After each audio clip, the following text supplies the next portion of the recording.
Good day, mate. Shall I throw a pip on the barbie for you? Ripper. Ohio. Namaste. Guten Morgen. Yeah, let's get going, guys. Lots of things to do today. The sun's going to come up here in the New York time zone. It's currently 7:30 on the dot, New York time. Approximately London lunch. It's the 16th of April, a Thursday. Guess we got to wake up and make some money. What do you stink? I was thinking about throwing down something up in here just for some fun. Oh, hang on.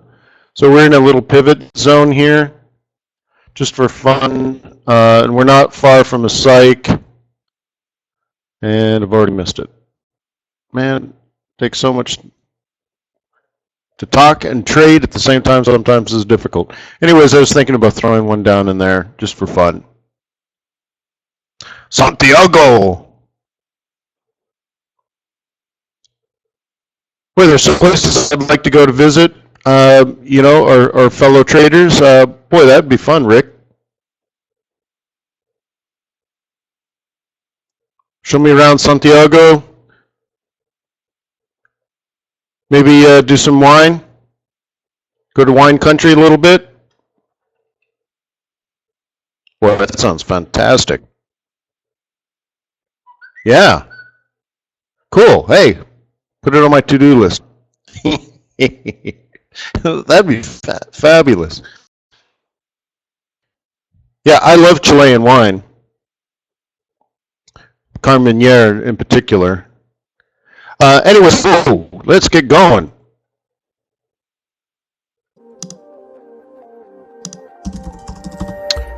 Hey, trading and investing's risky, not appropriate for everyone. Leverage can work against you as well as for you. Your past performance, good or bad, does not predict future results. Stay small, stay humble, focus on the long term, never risk money you cannot afford to lose. So, okay, going back to the trade here. I don't know, I was just playing with this, and it's probably a little bit of a revenge trade because I missed the similar trade on CAD. Actually, you know what, I didn't miss it. I threw the trade down, and then I was messing with things, and I thought I was getting out of a different trade. I just got out of the trade that I just put in. You ever do that? I traded like 30 seconds later, I exited it, but I thought I was getting out of a different one, and blah, blah, blah, blah, blah. So I was in perfectly and screwed it all up. Yeah, it happens. So anyways, I thought, weekly M4, psychological level, and some stuff above that. I don't know, maybe an all right time to throw down a put. What do you think? I don't know. Kind of what? Give it a few hours to work its way out.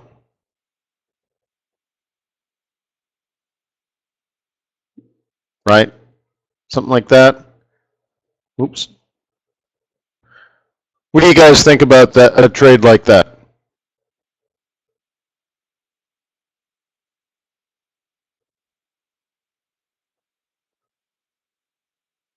What this binary would say is 1 hour from now, Aussie dollar would be lower than where it is now, and that has to do with these pivot profit zones and stuff like that.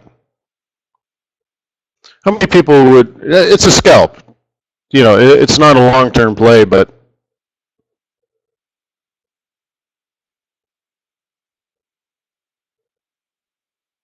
okay, so it's not like a long, deep thought process on, the long-term trend of the Aussie.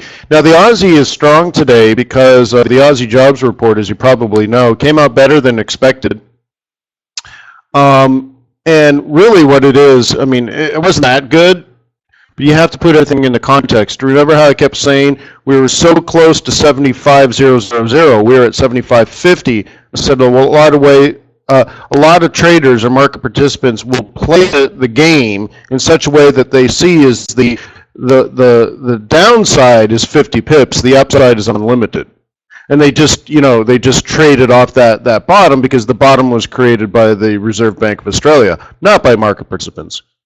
So anyway, so you're down there and you basically have this small little, floor, let's say a narrow floor, and then this, super high ceiling. So people were just sort of buying it off the bottom, and in this case, it forces a lot of traders out of their short positions because it's risk, and all of a sudden you get a half decent jobs report. It pops a couple of hundred. But what's really happening, I believe, is there's some stop hunters, and then of course those that are still short and haven't reacted are now reacting. They're like, oh, good jobs report. So now they have to exit, right? And you get that kind of cascading effect.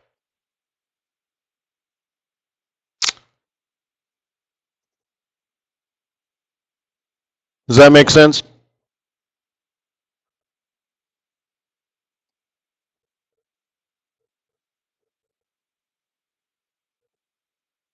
Yeah.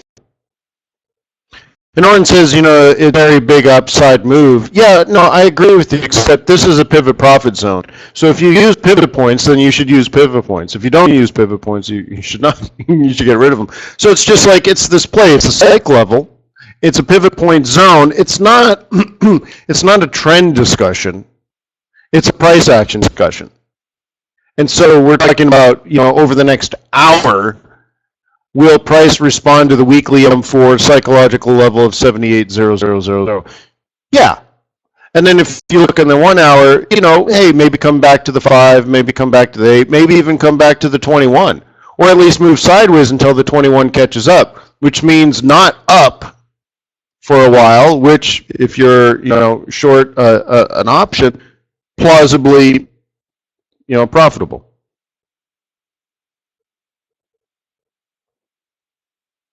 You know what I mean?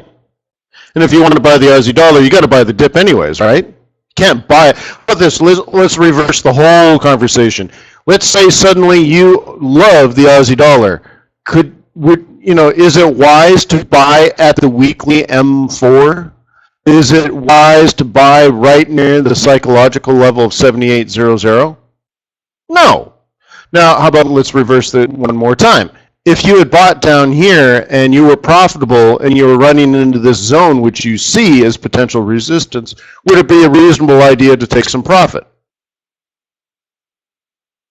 Not all market participants, but do you think some market participants would say, yeah, let's pocket some cash? Absolutely, because they're up 50 or 60 pips depending on entry. A lot of market participants would take profit. Not all of them, maybe not even a majority, but maybe enough to hold this 1 pip below for a while. You know what I'm talking about? So that's the thought process, and I'll show you the CAD, the one I actually traded but missed. I accidentally. Wow. Can you guys see the charts? That was the mistake I was trying to get out of. I bought it right here, like right at 60 something, and I screwed up and killed it. In fact, I'll tell you where I screwed up.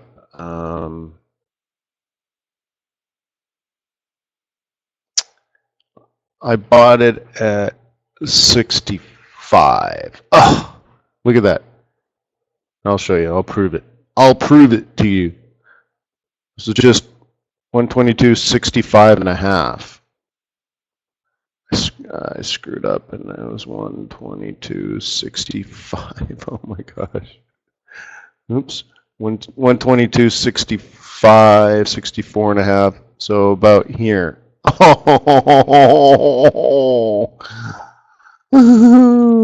boo. So I guess I could still do it if I wanted to. But so it was the same sort of thing. Like I was playing a double bottom. 15 minutes says it wants to rise. We're kicking off the 55. 55, when it's in control, suggests a double bottom.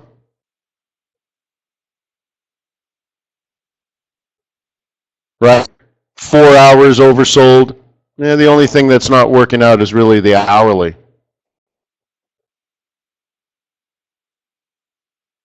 And boom, it's already going back up. All right.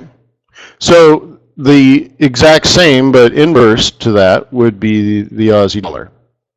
Now, obviously, the fundamentals are different, so on and so forth. But I don't think the jobs report in Australia was really that good. Okay. And so this right in here would be a short opportunity for all the reasons I said. And look, there's the bearish engulfing candle. Easy peasy lemon squeezy. Let's go around the world here.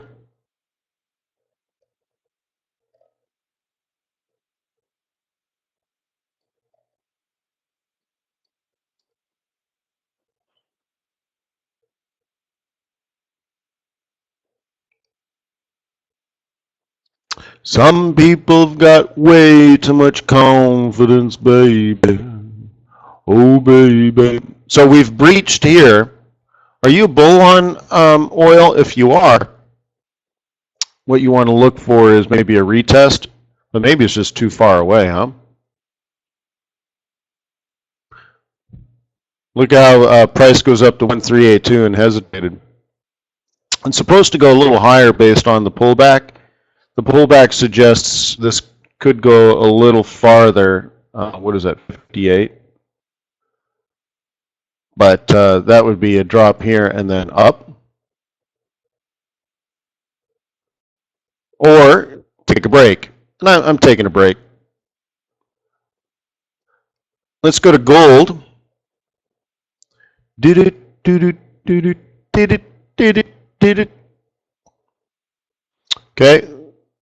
It's drag. You drag. Seems like that could potentially be a resistance zone, right?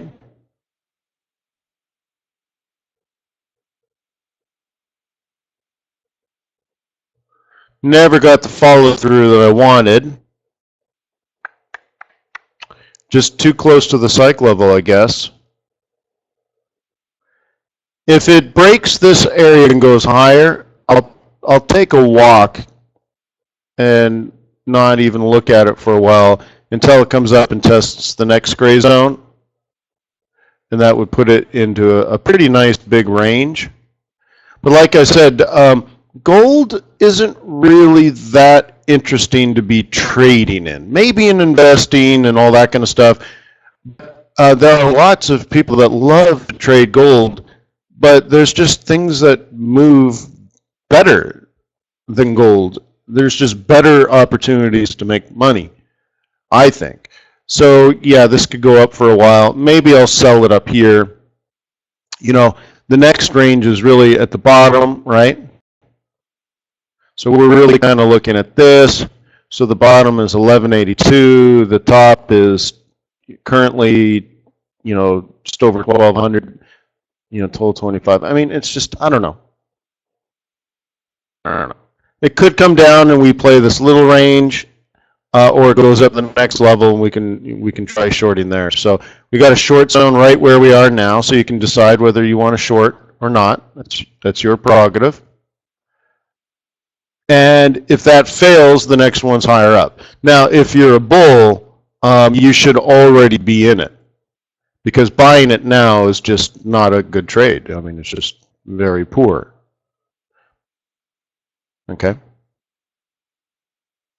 So you could throw down a short and see what happens.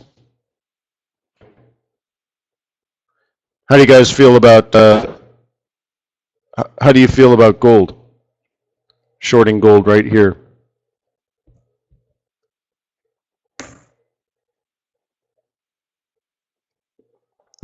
Anybody? Be nice to have some opinions. Come on, guys. Could be a rabbit.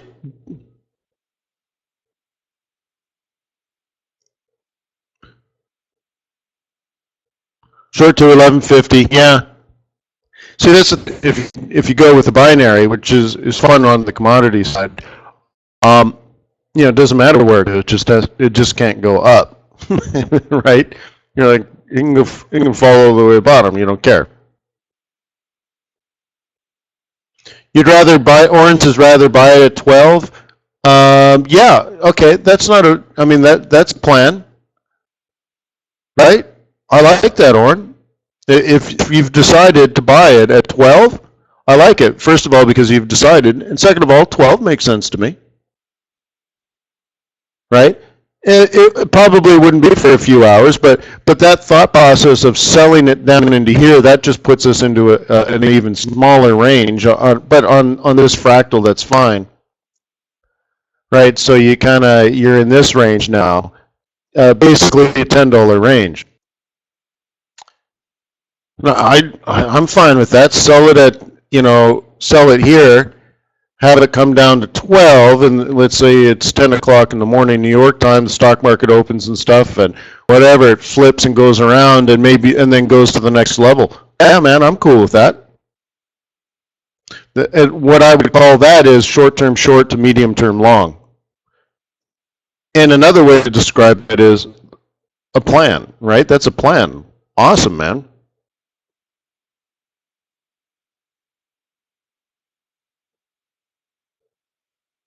Okay, and you could see you had your chance to sell this properly. Ooh, I don't know, what was it, 20 minutes ago?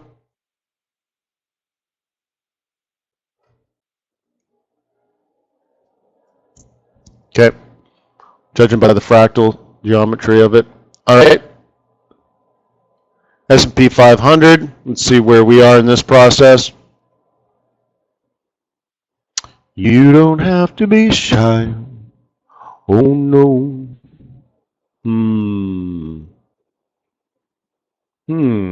Well, let's drag this over.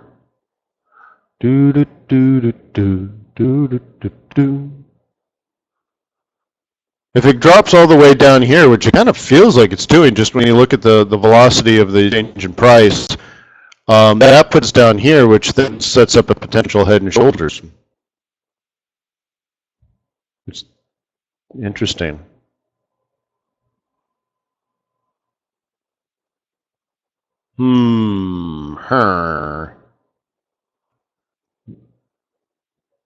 Sound like villager.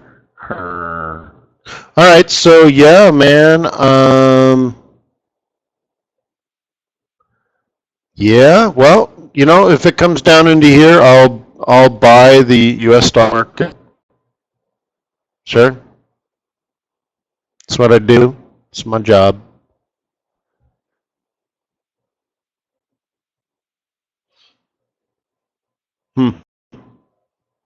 Yeah, 4 hour wants to sound like a ton of bricks. It's vulnerable on the D chart, isn't it? Let's zoom in a little bit. That puts us all the way down here. Wow. That would be the wedge that I basically have here. We just have to redraw the wedge. Well,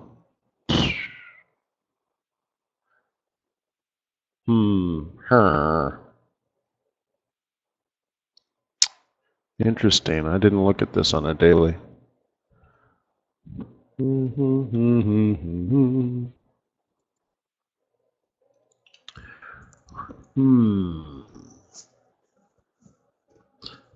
That's pretty bearish right here.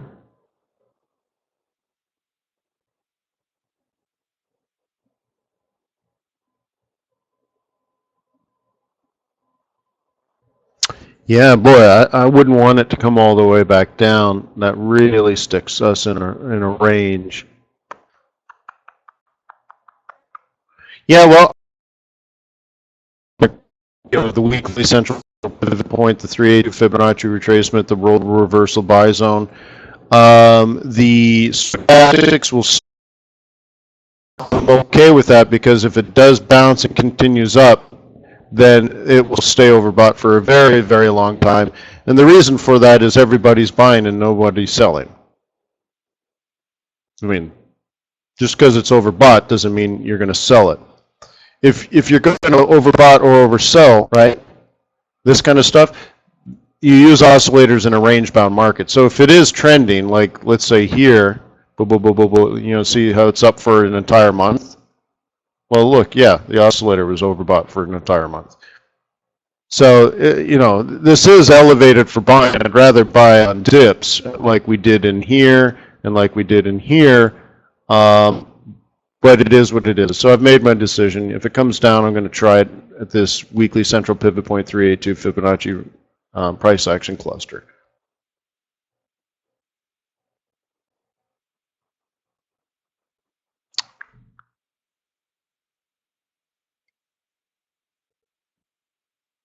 Okay. DAX having a tough time, huh? Wow.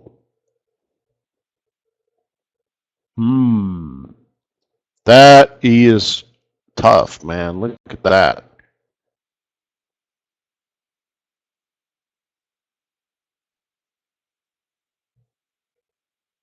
Good old profit taking, I suppose. So I'm wondering if this psych level is going to come into play. What do you guys think? It's a 50% retracement from what we measured, but we're also on 1200000.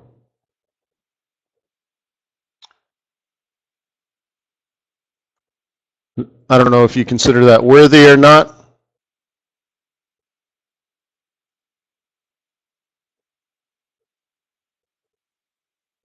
So make your decision. Okay, just a quick review of the currencies. Pound was strong, but is moderating. Euro is quite strong, relatively speaking, right now. Swiss franc neutral, yen weak, dollar weak. Aussie dollar strong, Canadian dollar weak. And Kiwi is really a big winner, and we've been watching that. Do you remember the Kiwi yen one? We've talked about that several times recently. And it took off like a rocket ship.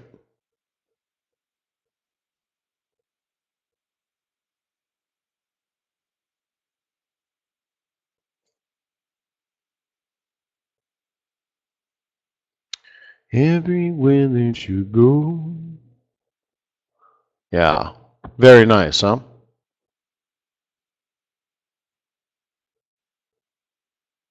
All the way to the resistance line.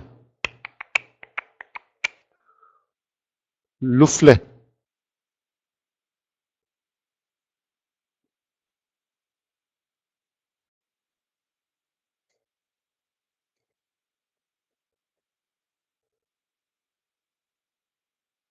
Yeah, it's very nice.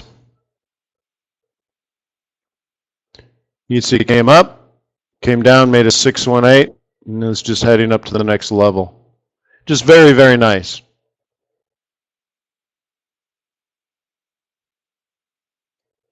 We'll have to double check some of the old videos. I think one of these dips, either this one or this one, I think the second one, I did a video on how to go long when you're fundamentally bullish, but the market is technically bearish.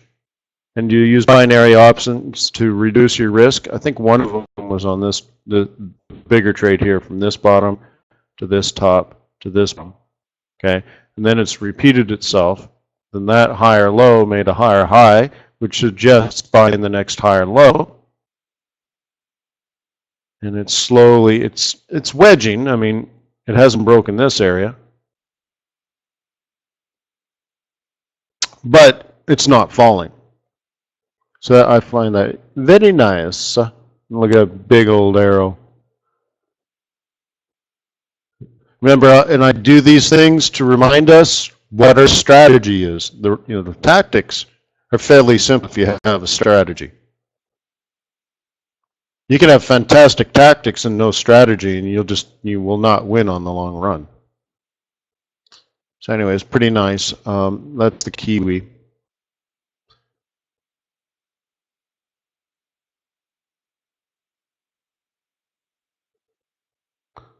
Go check up on our buddy Aussie dollar.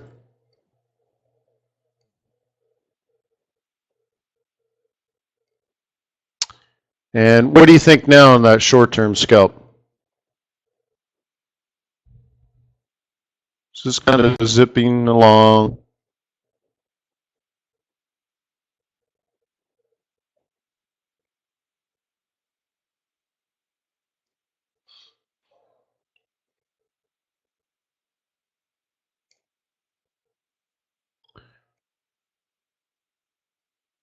So this is the 5-minute oscillator is kind of stuck in the middle. It's not good. It's not bad. Change this to the 15 and find out where the 5 is. Okay, we're through. See, we're through the 5. Eventually, it should either wait for the 21 or come down to the 21. Does that make sense?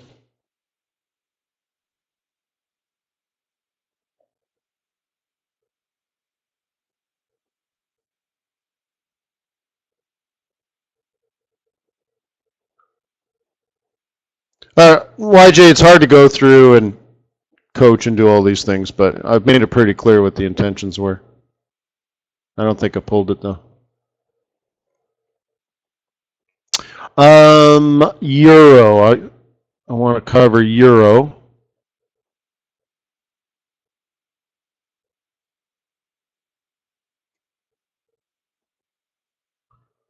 Do do do do do do do do do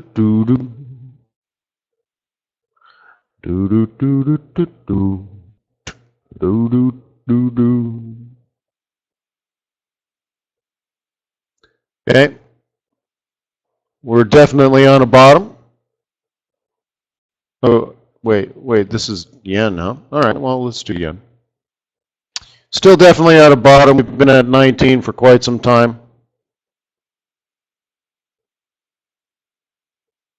It's cool. Fine. Where are we on the 4-hour? Yeah, it's trying. So if you see how the 4 hours trying to rise with the oscillator, that gives me permission to look for buying opportunities on the 1 hour. So maybe later today I'll elongate again. That's what that tells me. Other than the psychological level and the past respect, there really isn't anything there. But I don't know, it's my job to buy it at support. I don't think I'll risk much, but I want this to go up, so I need to be a market participant. Can't wait for everyone else to do it, right? The next real buy zone is actually down here. It's more like 1850, but technically that throws some challenges in, because if we go that far, 1850 to 1800, then they're lower lows. Actually, it looks like if we could probably do 1850 and be fine. Because we got precedent there and then this area. I just would rather not. If we go to 18, then we're lower than this area, and that's a problem in my opinion. Because that opens the door now to, what did we talk about? We talked about like 116.5 or something last week or the week before. If something, I just don't want to do that.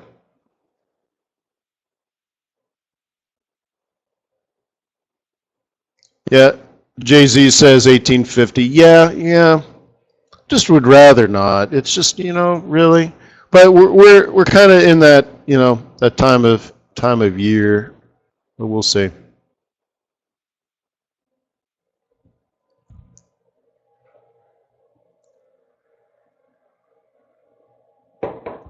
Minions, more coffee.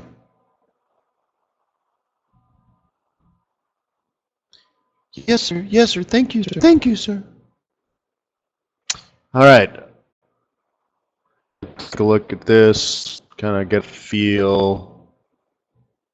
Yeah. Yeah. See, I look at this and I know I see it. I see it's bearish. I want it to go up. I know.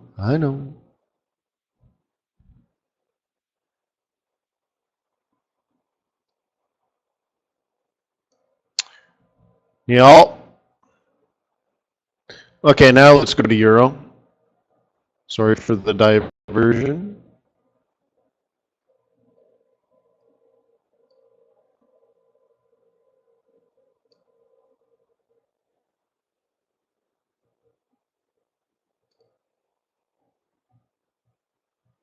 Mike, contact support. They'll give you the lowdown. All right.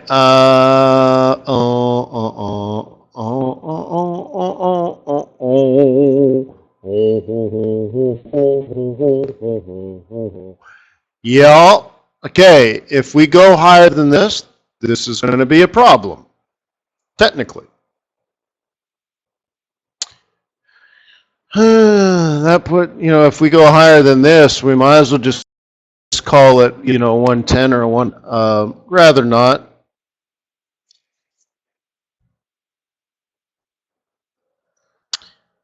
All right, so that's that. I don't want it to go that high. So we're in these situations on a lot of currency pairs, like we're at our key support and resistance levels, and a break on one is going to be a break on all. Right, because I find the markets are highly correlated. So, just like, let's say, the dollar coming down, what that means is I'm buying USD. Euro dollar down here would mean I'm buying USD. That USD yen trade we looked at 19, it could go down to 1850. But either way, I want that thing to go up, which means I'm buying USD. Sometimes you'll see traders where they're a mess. They'll show me their trading, and I'll look at it and say, you're really confused. I'm like, but I'm profitable. Look at all the money I made. I'm like, yeah, you're a disaster. And none of it makes sense. And I need to be able to look at your trades, your trading, right? Let's say you give me a big spreadsheet of your trades over the last, 2 weeks or 3 weeks or 3 months or 3 years, whatever it is. And I should be able to look at your trades and say, oh, I see what he's doing here. Oh, I know what's over there. But if you're just like long dollar here, short dollar there, long pound here, short pound there, short CAD but long oil, I just look at him like, you're a mess. You look like you fell down the stairs while you were trading, right? And you slammed into your keyboard and made a bunch of trades. So forget about it. So anyways, I look at this and, I want that to go down. And I think you could see if it goes up, it's going to be a problem for me. Because now I'm thinking up here, way up there. And I don't want to go on that trip. I want to get off the train. If we leave this station, I'll say, man, I want off.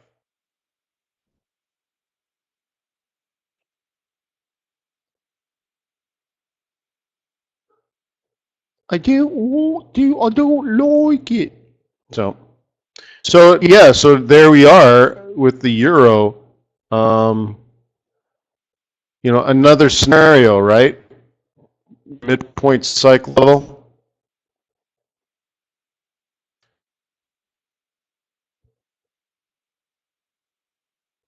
Let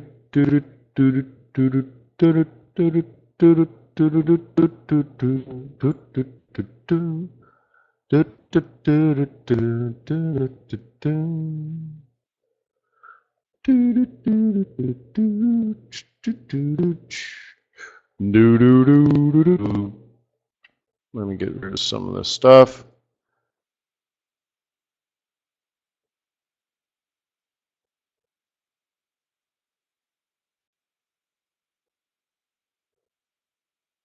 Delete.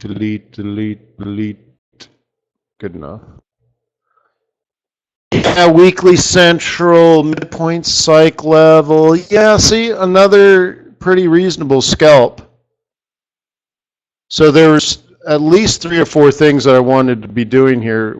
I'm not going to say unfortunately, but during our time, it's hard to make a lot of trades and talk and coach and ask you questions and all that kind of stuff. But Selling euro dollar, at least on the short term here, scalp your way into a position, makes a lot of sense to me. Weekly central pivot point, midpoint psych level, and as I already showed you, hardcore resistance. If you're a bear, if you don't sell there, you're just really not that bearish. Going back to the, so that's the short on that. Then you have the Aussie dollar here, which we opened up with, and I discussed at great length. Very clear, easy short there. And now it's really producing, but I would consider that another easy trade. And then the one I started with right before our session today, and I screwed up and I took it out.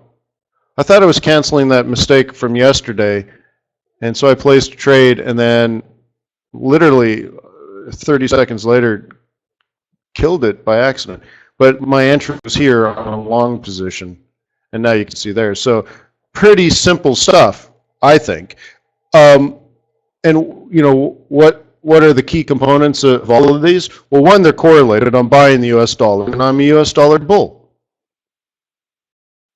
I mean that's simple forward. Wayne, what's your strategy on the dollar? I'm bullish. I look for opportunities to buy. Good. What kind of opportunities? Well, I like to buy at support, or sell the pair. In that case, you know, we're at resistance. Well, on the Aussie dollar, we're at weekly S2. It's like the most important support, right? On the Aussie dollar, we had weekly reversal pivots as well, right? What else going on? Some of these, like euro dollar, had midpoint psych levels involved, or Aussie dollar, primary psychological levels involved. In a scenario like this, on this currency pair, you'll see double bottom on weekly support. Okay? How about oscillators?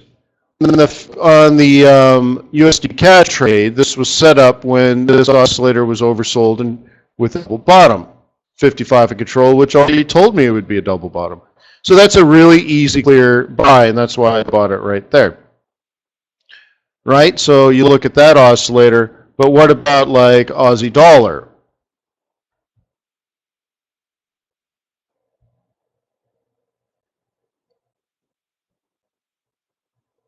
Okay? Same thing, it was overbought trying to fall. Does that put you into a trade? No. But the fact that it's at a psychological level, at a reversal pivot, and it's overbought, yes. Oh, and I'm a bear on this pair because of my fundamental bias. So, yeah, that should be an easy trade, right? Right? Euro dollar, what did its oscillator look like? Well, again, we're at hardcore resistance on the longer term, which I told you. It's at a reverse, at a pivot point, or key pivot point, near midpoint cycle level, and on the 15-minute chart, it's overbought and wanting to fall. So all three are just classic trade setups, right? Adam says textbook, right? 1, 2, and 3. Now, if you're a medium-term trader, you could be done for the day because, you know, 3 open positions is a lot for most people. And you might pick up, let's say, 2 pips, but maybe because these are key levels, maybe they're worth more than that. And that's where you have to decide, when do you move your stop? You know, do you take profit on the first, let's say, 33 pips, or do you go for 100 pips? Once you got 100 pips, do you take your profit, or do you move your stop and go for 300? Well, it depends on your entry. It depends on where in the market you are, and so on and so forth. But it's a decision-making process that you need to go through. At least ask yourself. I mean, I guess most people don't even ask, right? So anyways, yeah, those look fine to me. They're all good. Let's look at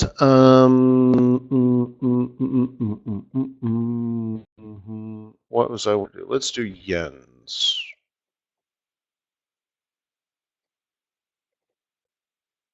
Oh, you're right.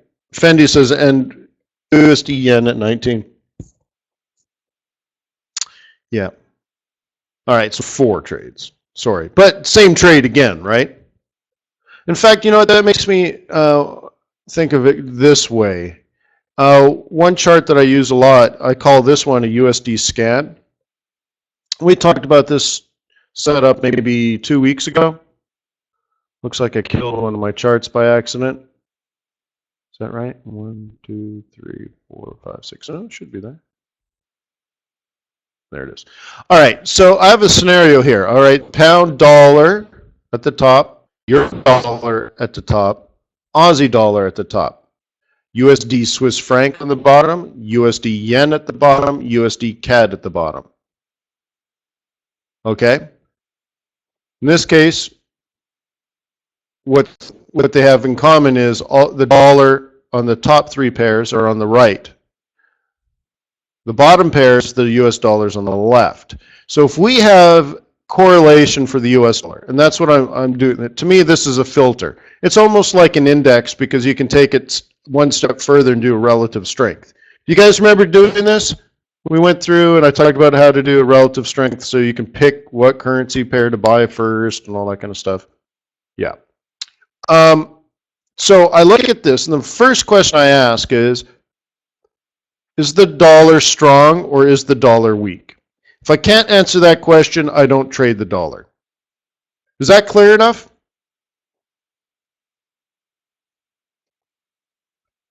Yeah. Do you guys do this? Is this part of your routine in the morning? You wake up in the morning. Yeah. So I look at this and I say, okay, pound dollar up, euro dollar. Oh, wait. The time frames are off. Aha! So let's change them all to 15-minute charts just for fun.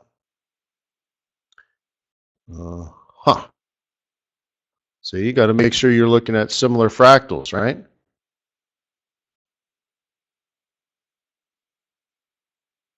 Oh, that one's already done.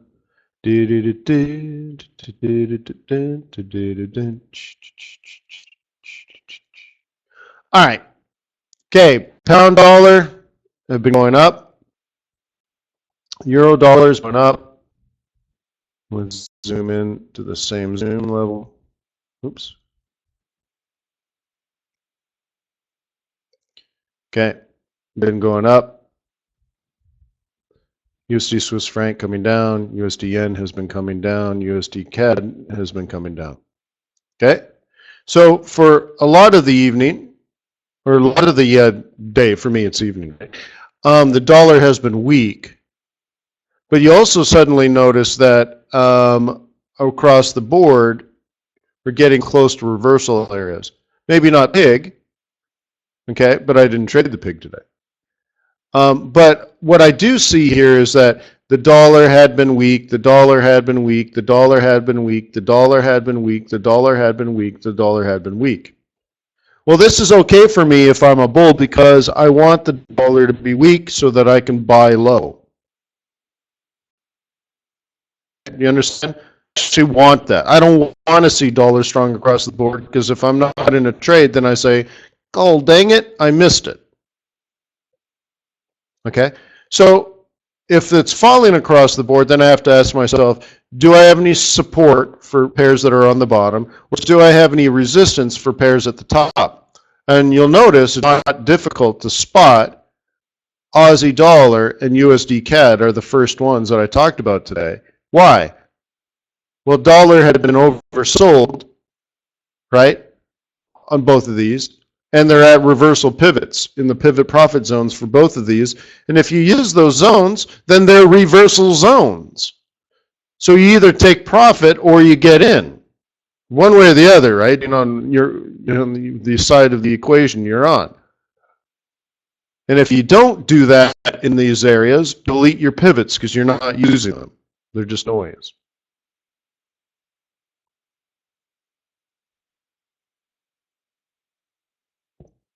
Okay? So that's that. If they're mixed, right? If they're mixed all over the place, then it just tells you the dollar is neutral. It's okay. Now the second part of this, and you'll have to go back and at youtube.com/c/tradersway, just do a search on the videos that I've done for you on relative strength. Okay. But anyways, I could look at this very quickly and say, if I'm just looking at nothing else, I'm a bull in the dollar, sell the weekly pivot. We know, having looked at euro dollar, for example, that we had identified this area as resistance like a month ago. I mean, so it's more than just this, but weekly central pivot point, good place to sell, right? Weekly reversal pivot, good place to sell. Weekly reversal pivot, good place to buy, so on and so forth. Psychological level, USD yen, you know, good place to buy, whatever. Another thing that you can look at is if dollar had been weak all across the board, which currency was strongest versus dollar, and which currency was, well, I guess if dollar is weak across the board, which one was least strong against the dollar? And the strongest currency pairs are going to show you that the current, like pound, for example, clearly had made a higher high. Pound, very strong, just by looking at this. So do I want to short pound dollar when dollar turns strong? No, probably not. Okay. Euro dollar, double topping. Well, look, pound is like way up there. All right. So if I was going to suddenly, here, let's do it this way, right? Clearly different from euro. So I'd much rather sell euro at double top than sell the pound dollar at a higher high. Does the pound have a cycle level? No. Does it have a pivot point? No. I mean, is it a reversal pivot point? I mean, no, right? It's just, I look at pound and like, why would you sell pound dollar when you could have this, or even better, this, or even better, this? A double bottom on a reversal pivot. Right? S2. This is M4, which is a good place to short, but a double bottom on weekly S2, that's huge. And that's the one I started with.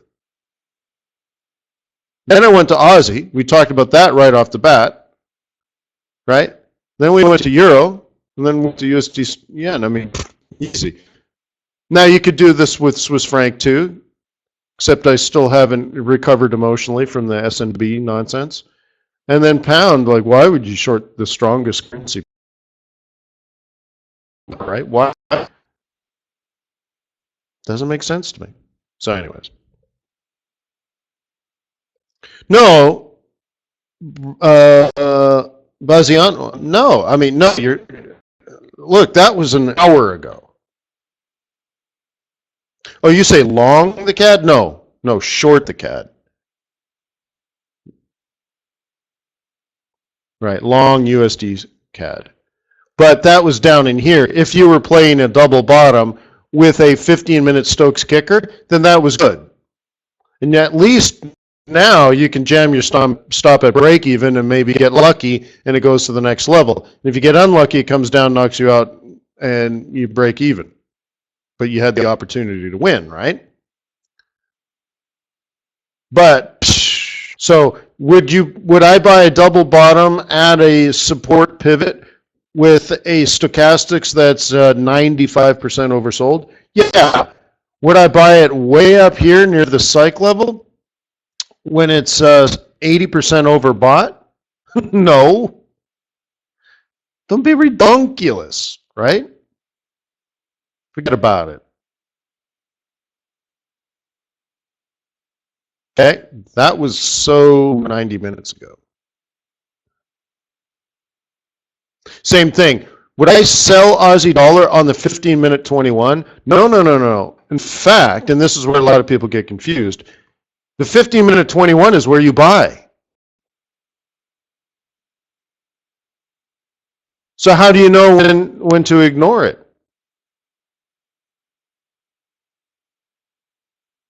Do you ever get caught up in that? I have a real easy answer. It's your bias. You shouldn't look at these moving averages and ask them, what should I do, moving averages? You shouldn't look at the pivot points and say, hey, pivot points, what should I do? How do I pay my mortgage on this chart? How do I put new shoes on my feet? What do I do? No, you should know that. If you want to buy the US dollar, okay, then you wouldn't be buying this. You wouldn't be buying the dollar. I mean, I guess that's it, right? But I've told you in the past, the way that you use the 21 is price comes to the 21, you buy. Price will go up, returns to the 21, you buy. And that you're bullish and aggressive, and there's nothing on this planet that can make you sell. That's why you wouldn't sell the weekly M4. Now, you might take some profit. Okay, but you wouldn't sell. Why? Because you're a bull, and price is, the 21 EMA is in control of price action. You're bullish and aggressive. But that has nothing to do with you if you're a bear. If you're a bear, it just says, don't sell here, there's no resistance. Oh, here's resistance, sell. Okay, that's the difference. You've made a decision first. The technical analysis just puts you in or takes you out of a trade, but it doesn't make any decisions for you. Eventually, your technical analysis will be late because the vast majority of your technical analysis is based on past performance, which is silly, right? So I have to sit down every day and say, past performance is not indicative of future results. And yet, we all sit down and use technical analysis, which is completely based on past price action.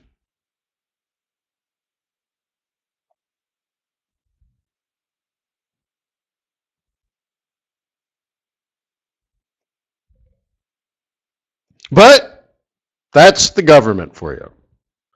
Yeah, it's a paradox, right? All right, so fine. So that's why you base your strategies, in my humble opinion, and that's what I wrote my whole book about. You use fundamental analysis to create your long-term strategy, simply defined as if you're bullish or bearish on a currency pair. You should be able to tell me why. Why are you bullish on the US dollar, Wayne? The central banking policy of the United States. And I can tell you the day, even the minute I became a bull, after being a bear for years. It's easy. It's just fundamental analysis. It's totally easy. Spend some time, right? And then the technical analysis just puts me in, takes me out, puts me in, takes me out, puts me in, takes me out, puts me in, takes me out. But I don't deviate from the strategy.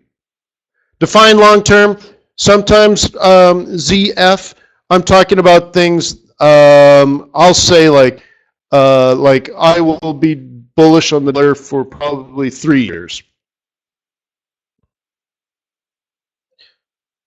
Okay. Stuff like that. Years. I often plan years in advance because that's what the central banks do. So, yeah, so I'll go with the central banking cycle. So I have in the past, and I'm doing this publicly for over 10 years now, I'll do things like I'll be a bull in the US dollar for 2 or 3 years, then I'm a bear for about 18 months, and then I'm a bull again. And I'm just going with the central banking policies and and market conditions and stuff like that. And the thing is, it's not loosey-goosey stuff.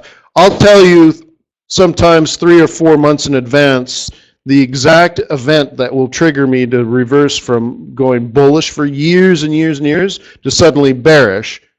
And I'll tell you why. And then when it happens, I'll tell you instantly. That's it. I'm done. I'm a bull now. And I'll be bull for years. So to me, that's pretty long term. The most frustrating part of this is that sometimes I'm weeks, even months early. And I find that frustrating because I don't understand why the market's so slow. And then, you know, the market won't get it, the market won't get it, the market won't get it. And right when I'm about to give up in the market, boom, it moves super fast. I'm like, holy crap. You know, and all of a sudden, everybody's bullish. I'm like, whoa! And it just takes off and like just, it's a, you know, so I'm like standing at the top of the mountain and I drop one extra snowflake on and it turns, you know, and it turns into, sticks to a couple more snowflakes and starts to roll off the lip slowly off the snowbank, and then it picks up some more snow and all of a sudden it just stops, and I see it, and it's about the size of a marble when it finally disappears down the mountain. And by the time it hits the bottom of the mountain, the thing is gigantic.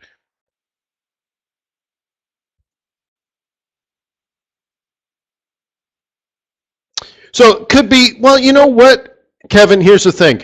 It's not the interest rate change, because we can anticipate the interest rate change months in advance. So like, what's the market talking about now and all year, 2015? What in regards to the U.S. economy? When's the Fed going to raise interest rates? When's the Fed going to raise interest rates? Well, it's the fact that they're talking about it, they're already pricing it in. So you guys know what the efficient market hypothesis is, right? The EMH. And what that says is all known information is priced in. So the market has already priced in the interest rate increase. So this was one of my components of bullish US dollar, and I've been bullish now for, I'm guessing it's about 18 months or something like that. I will have to go back. But I'll tell you what it was, and I talked about it every single day. Everyone that's been trading with me saw it coming. We talked about it for months and months and months. We were bearish on the US dollar. We'd been making lots of pips on being bearish dollar for a very, very long time. And this discussion was, I will become bullish on the US dollar the day that the Fed announces taper. The logic there is quantitative easing weakens the currency because it's designed to increase asset prices, which is another way to look at it is it depreciates the currency by adding supply. Okay, money supply actually goes up, the value of each dollar is down. Fine, okay? So we had been doing that for a long time. Quantitative easing had been going for a long time. And then they kept it at that exact same rate for a long time, that they were adding the same amount of billions of dollars every month. Good, still a bear, still a bear. But then we discussed it months in advance. The day the Fed announces the taper is the day I go bullish. Okay? It was no surprise to anybody that was, on that announcement, that was the day it turned bullish. And Euro USD at that time was at 140. Okay, so that's the first part. Now why? Because they're still, remember, they were tapering, but they were still printing money. But that new information now signals the beginning of the end of taper, which means each new step in the central banking policy would be less weak for the dollar. And the market is trying to price in the value of things 6 months and a year in advance. That's the efficient market hypothesis. So as soon as they know the taper, they price in this known information. So each time they tapered more, it was less and less bearish, to the point where there was no more quantitative easing, but I'd already been long the dollar for 9 months. Okay? And then what? Well, you have to understand, tapering doesn't increase the value of the dollar, but the dollar's ripper strong. Well, they're pricing in the rate increase. But now we've been several months now, I don't know, what has it been, 6 months, a year? I can't even remember now, that we've been at no quantitative easing. And the dollar's super strong because the market has priced in future interest rate increases. Okay? Which is bullish, but they haven't even done that. So the question is, when are they going to raise? When are they going to raise? So the time, so Kevin says, you know, when they raise the rates. Yeah, but we've already priced that in like a year ago. That's why the dollar's been strong, right? Because the policy change went from one that was weakening to one that was no longer weakening the currency, which is, by sort of fuzzy logic, bullish. And then by the time they raise the interest rate, well, look, we've already made our money, right? And now it's future earnings that are getting priced in and will continue to appreciate. So I will be bullish. This is, no, we can talk long term here. And this is something that I talked about 2 years ago. I will be bullish on the US dollar until the day the Fed says no more rate increases. Then at that time, we could be at 6% interest rates. And then I will dump the US dollar.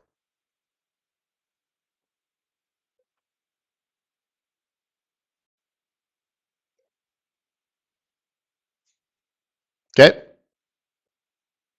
Easy peasy lemon squeezy.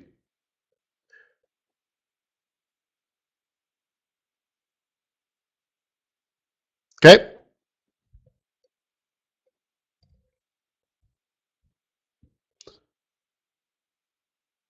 So again, all known information automatically gets priced into into your asset. It's very efficient and it's instantaneous. Now, the part that of the efficient market hypothesis that I don't like is it says because of this, past performance is worthless information. And that technical analysis is a complete waste of your time because whatever you know has already been priced in. So you cannot make any money. Does anybody here believe that's true? Technical analysis is a complete waste of time because everything's already priced in, so none of that's going to help you. Yeah, I don't believe that either. So, you know, I have to fight, you know, industry experts and stuff on this all the time because of the vast majority of the market still believes it's hocus pocus. In fact, when I first started trading Forex, you know, I knew some professionals, wealth managers. They didn't have a lot of money. They had like $400 million. They were small. They just, you know, one of them just flat out laughed at me. There was two things that sounded stupid to him. One, I was using technical analysis, and two, I was trading currencies. And he just like, in a way that was insulting. And this was somebody, you know, theoretically close to me, right? Isn't that funny?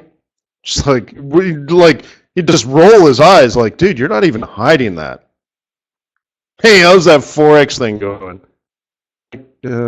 Yeah, trying hard, dude. So anyways, a lot of the market is that way.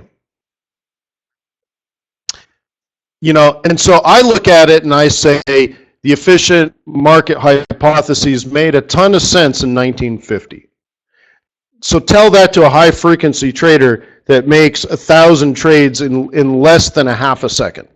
And you tell me that that that past performance had nothing to do with the fact that, you know, he made $100,000 in less than a half a second before anyone even saw him do it. The world's changed since 1950. And there's no doubt in my mind, not even a little bit, about the value of technical analysis.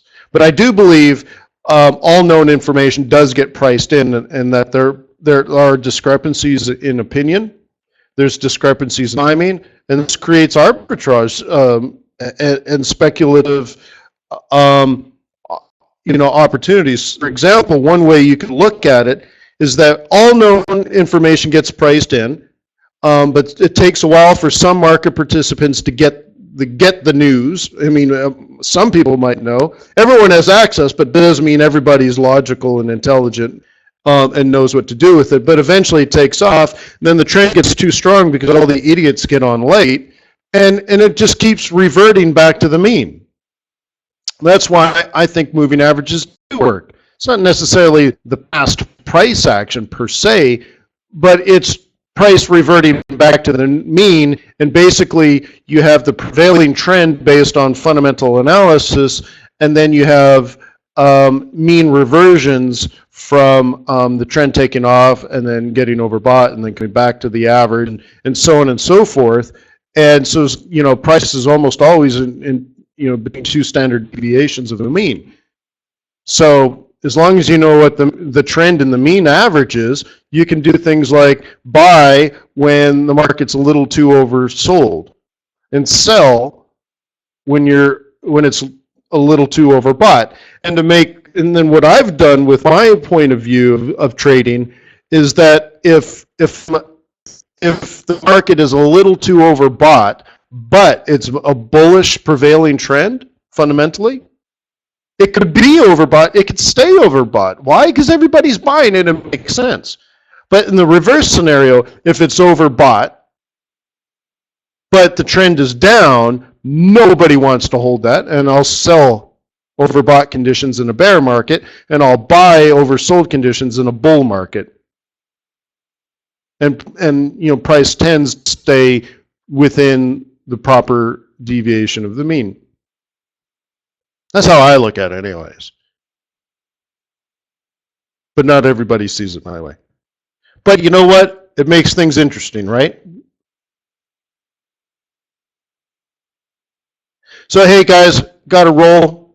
Got some meetings and stuff later. I'm going to put the video up like immediately, so it should be available within, upload, and then it has to be processed. So, I guess in about a half an hour it'll be on YouTube. Give it a thumbs up, leave a comment, all that kind of stuff. Just say, yo, yo, yo, wasabi! I mean, something, right? Let me know that you care. Peace on earth. May the pips be with you. May your profits be above average. Cheers.